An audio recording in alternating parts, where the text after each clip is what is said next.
Я начинаю выращивать самые ароматные и раннецветущие однолетние цветы.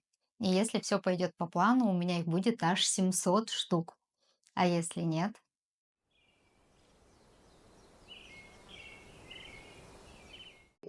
Всем привет! Вы на канале Садовый Фреш, а я Юля, начинающий цветочный фермер.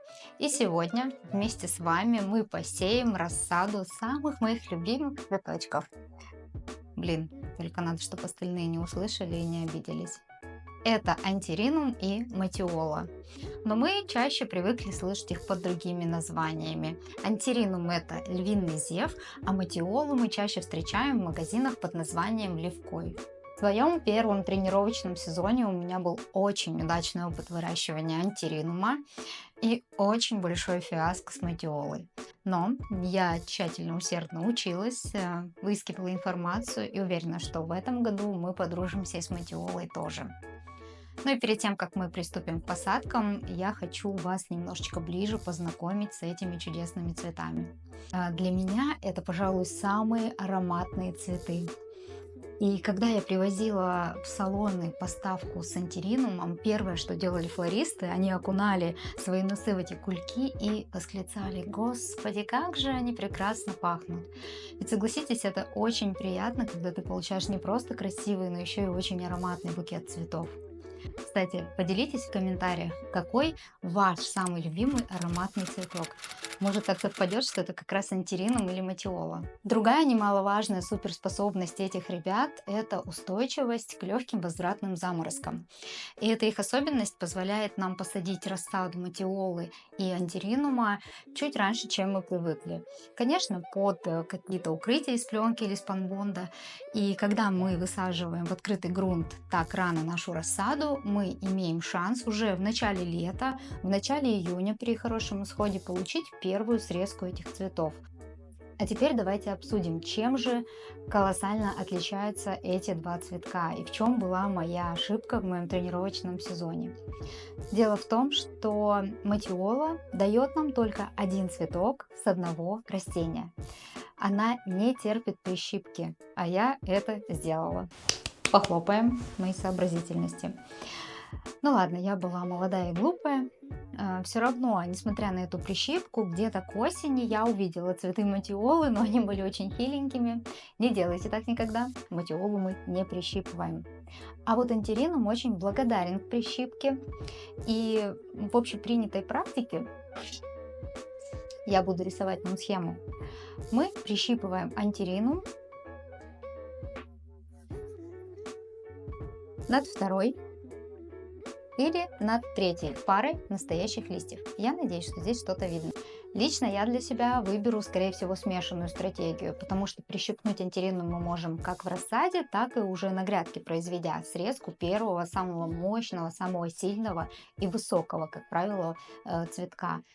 Но старайтесь делать это обязательно либо над второй, либо над третьей парой листьев. И когда мы делаем прищипку антиринума, мы отодвигаем его цветение на 2 недели. Соответственно, если у вас много рассады и вы хотите как-то плавно распределить цветение по сезону, вы можете часть рассады прищипнуть еще дома, а часть оставить отрастать основным первым вот этим цветком, мощным, толстеньким. И у вас, соответственно, цветение будет так плавно-плавно распределяться. В этом сезоне матиолу я буду выращивать одним заходом весной. Есть еще осенняя посадка матиолы, но для меня это не совсем актуально, потому что у меня будет много других цветов, готовых именно там в конце августа, начале сентября. Поэтому матиолу мы оставим как чисто весеннюю историю. А вот антиринум буду стараться максимально плавно распределить по лету. И антиринум я буду высаживать в 3 волны посадки.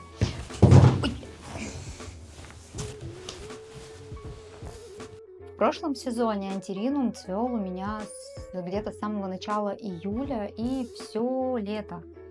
И даже осенью, когда пришли первые заморозки, антиринум стойко держался. Что же касается матиолы, это цветок, как я уже сказала, который дает один цветок с одного растения. И матиола это такая одноразовая история. То есть, когда она зацвела, вы можете смело не просто ее срезать, а просто вырывать вместе с корнем из земли и освобождать грядку под что-то другое. Итак, давайте же приступим к посадке. Начнем с антиринума. У него очень мелкие семена. Они размером меньше макового зернышка. То есть вы представляете, да, что меня ждет сейчас? Безудержное веселье. Поэтому при посадке нужно быть максимально осторожными, не чихаем, не трясем ничего. И удобнее всего высаживать антиринум с помощью зубочистки, кончик которой мы смачиваем водой и аккуратно переносим на поверхность увлажненного грунта.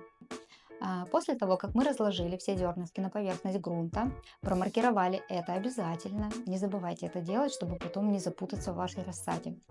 Аккуратно мелким спреем увлажняем поверхность грунта и немножечко семена и накрываем это все пленкой и ставим под лампы. Сидит такой помогущий. Я помощник. Это я все садил, да. Далее мы либо один раз, либо 2 раза в день, смотрите по состоянию грунта, как он у вас реагирует на вашу окружающую среду, приоткрываем пленку, увлажняем посевы, немножечко проветриваем и снова закрываем. Когда снимаете и надеваете пленку, будьте максимально осторожны, чтобы этой пленкой не снести семена. Они черненькие, незаметные, лежат на поверхности грунта. Да, они за нее зацепились, но если вы проведете прям пленкой, то можете их снести. Поэтому очень-очень осторожно. Ну и далее переходим к посеву матиолы. С ней дела обстоят попроще. У матиолы семечки покрупнее, и они такого желтоватого, светлого оттенка, то есть, соответственно, их хорошо видно на поверхности грунта, но сеется она не поверхностно. С помощью палочки для суши я делаю небольшое углубление, где-то примерно полсантиметра, не глубже. Помещаю туда семечку, прикрываю, закрываю это отверстие, тоже увлажняю поверхность грунта, закрываю пленкой, маркируем, не забываем. И также ставлю под лампы на стеллаж. И матиолу мы точно так же 1 или 2 раза в день открываем, немножечко деликатно орошаем, снова закрываем и ждем всходов. В итоге за этот первый подход я высадила 430 семян. Далее нас ожидает еще 2 посева антиринума. И остался один пакетик матиолы 50 семян. И их я планирую посеять уже новым способом. Жду посылочку. Ко мне едет очень интересное устройство, которое, я надеюсь, очень сильно облегчит мою садовую жизнь, вашу, возможно, тоже. Поэтому, чтобы не пропустить это новое видео, обязательно подпишитесь на канал. Сегодня мы вместе с вами проделали большую работу, которая, я уверена, принесет свои плоды. Спасибо вам большое за просмотр. Помогайте развитию канала, ставьте ваши лайки. Я вам буду очень за это благодарна. И до встречи в новых видео. А сегодня уже 3-й день после посева матиолы, и я просто не верю своим глазам. Появились первые всходы. Вот появляется еще один малыш. Давай скорее, мы тебя ждем.